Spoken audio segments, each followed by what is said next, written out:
ID Digital adalah satu program kerajaan di bawah MCMC yang bermula tahun 2021, dan beberapa hari yang lepas kerajaan bawah PMX mengumumkan diperuntukkan 80 juta ringgit dan belanjawan untuk mempercepatkan ID Digital ini. ID Digital bermakna semua maklumat peribadi kita, terutama yang mengenal kita yang pasti, IC number, sama macam MyCard kita itu, dipadankan dengan biometrik lah, muka ke jari ke, supaya dikatakan betul-betul boleh kenal kita.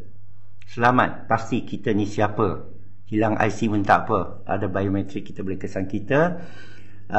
Tapi saya sebagai seorang yang lama dalam IT, saya nak beritahu bahayanya. Dalam apa jua sistem, ia boleh digodam. Saya terlibat dalam sistem security, sistem perbankan, sistem kawalan daripada godam, hacking. Jadi saya melahirkanlah kerisauan, melainkan MCMC mengumumkan cara dia akan menjaga data itu. Pertama, tidak digodam. Kedua, tidak dijual. Dua-dua ini sering berlaku dengan sistem kerajaan.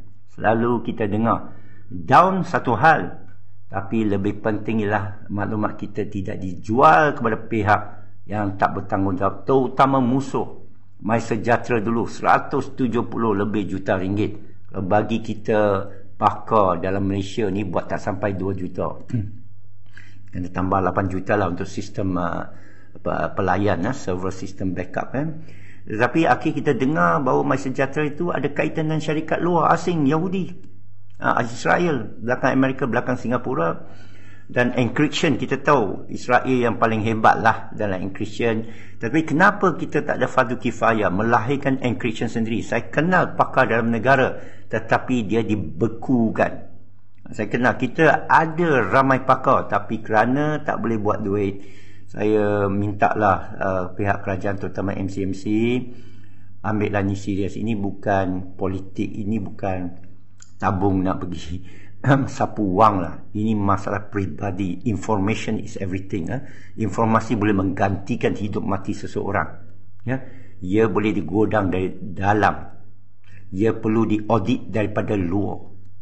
Kena ada satu badan audit, bukan badan kerajaan, bukan badan asing, mesti daripada rakyat sendiri yang ditubuh khas, yang kita boleh percayai. Mesti ada 2-3 grup. Ini serius. Ini nasihat daripada saya harap ditularkan. Ini penting.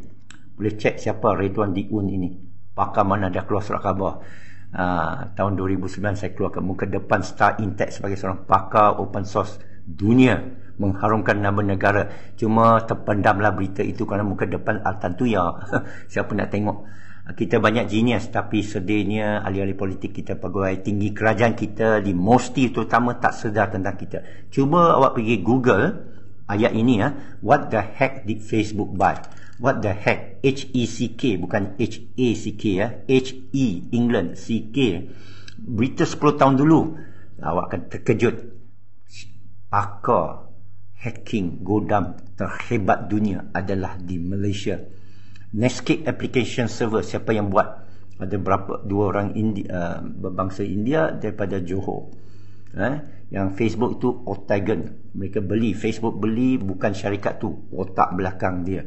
APEC sendiri pun round dunia. Perisian yang APEC lah buat sumber terbuka kerana boleh tahan daripada digodam kena sumber terbuka. Ini agak teknikal tapi mudah diterangkan kerana semua mata boleh nampak. Tapi kalau pakai Microsoft ke sistem orang ke, dia nampak, kita tak nampak. Tahu tak, Microsoft sebelum nak masuk negara China suruh buka kod Microsoft tu. Itu pun mereka tak benarkan. Mereka pergi reverse engineer. Tak perlu pakai Microsoft Office atau pakai WPS. Mereka jadikan sendiri. Itu kepakaran di China. Tapi kita ada kepakaran di Malaysia. Kita ada adiputra. Kita ada 100 adiputra sebenarnya. Tapi sedihnya, politik wang saja, politik kronisma saja, isu-isu yang lara saja mengepali kerajaan kita yang tak stable. Tapi ini serius. Ini dalam kerajaan. Ini bukan soal politik. MCMC, pegawai kerajaan, bawah Mosti, sedar apa yang saya cakap ini. Saya terlibat dengan Mampu OSCC, consultant. Saya tahu kelemahan dalam kerajaan. Saya beritahu ini melalui social media supaya boleh ditularkan, supaya anda semua dengar. Tubuh satu jawatankuasa khas terdiri daripada pakar-pakar dalam negeri, orang kita, hacker-hacker kita. Kena ada 3 grup. Panggil saya akan nasihati macam mana disaster recovery. Bagaimana kalau ada masalah malapetaka dalam negara, bila boleh kena godam, apa-apa boleh digodam. Kita ni terlibatlah sistem komputer lagi bahaya kerana dia godam satu saja habis semua. Kalau kita pakai duit ke apa kan, tak didigital misalnya, ini bab duit bukan identiti orang serang bank apa, you masih ada duit. Kalau Maybank dah masih ada duit, tapi pada secara makronya memanglah duit kita boleh dijatuhkan macam George Soros serang, tapi ada satu langkah lagi lah. Tetapi kalau semua dah digital, dia boleh Achilles heel kita namakan, kelemahan pada satu pusat, satu point of failure. So apa backup dia? Kerana kita tengok masa MySejahtera case ke apa, kalau you punya status merah ke apa, tak boleh pergi shopping ke apa kan, ini terlalu membahayakan kebebasan dan hak rakyat. Jadi kerajaan ini perlu berwaspada, jangan dimainkan oleh penjajah. Kita dah merdeka. Tak ada erti merdeka kalau sistem IT ni kamu tutup mata. Sekarang tentera tak perlu masuk negara kita secara fizikal, dia tentera secara cyber. Bila kamu online, dia boleh serang.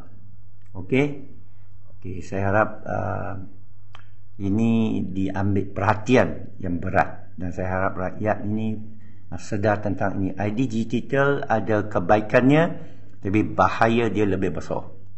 Dan saya sanggup dia ambil tindakan atas tomahan ini kononnya. Tapi saya sebagai seorang pakar IT. Ya, nama penuh saya Redwan D. Un.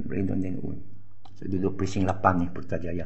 Saya terlibat projek ERP, Financial Accounting Consequence. Kalau boleh ganti SAP, kalau Petronas buang SAP. Saya seluruh dunia bikin ini dengan negara-negara kebanyakan komunis, Rusia, Venezuela, Latin Amerika, Afrika, Vietnam, Thailand. Menteri Kewangan Thailand pakai sistem kita untuk perkiraan aset.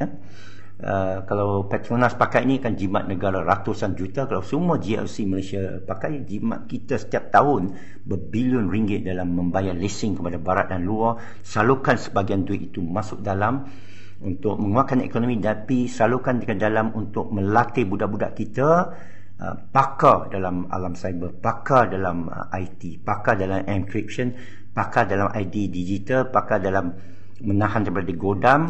Ini satu fardu kifayah. Pertahanan cyber alam dulu memanah lah, tapi sekarang cyber attack, sekarang perang cyber tau, antara China dan Amerika, Rusia, Iran semua kan. Mereka ada, saya tahu, saya kenal kawan-kawan dalam tu. Memang hacker ni semua berperang lebih dahsyat kerana informasi mereka boleh mematahkan, boleh membaca data serangan ke apa ke AI. Sekarang orang pakai AI. Mana grup AI kita kat Malaysia? Jom tubuh satu jawatankuasa AI, bagi saya mengetuai. Tak payah saya pun tak apa, banyak adiputra di sini. Adiputra sekarang buat apa? Dia pakar matematik semua kan, boleh bagi dia latihan, bagi dia beasiswa. Sedihlah, saya sedih dengan semua ini. Saya bukan untuk iklan diri saya bukan nak mengacau, saya cuma nak sedarkan negara tentang bahaya yang kian melanda daripada alam cyber bila kita mencapai ID digital tak lama lagi, dan kita terbuang duit banyak. Sekali lagi, jangan ambil konsultan dari luar lah, tolonglah. Mereka ni bukan pandai sangat. Orang kita lagi pandai kot. Saya berani buktikan. Bagi saya masa, bawa 10 daripada pakar dunia Israel ke semua, saya ambil 10 daripada Malaysia, kita tengok kau tim yang ni bukan pandai pun. Okey, tak percaya? Cuba. Sekian. Assalamualaikum warahmatullahi wabarakatuh.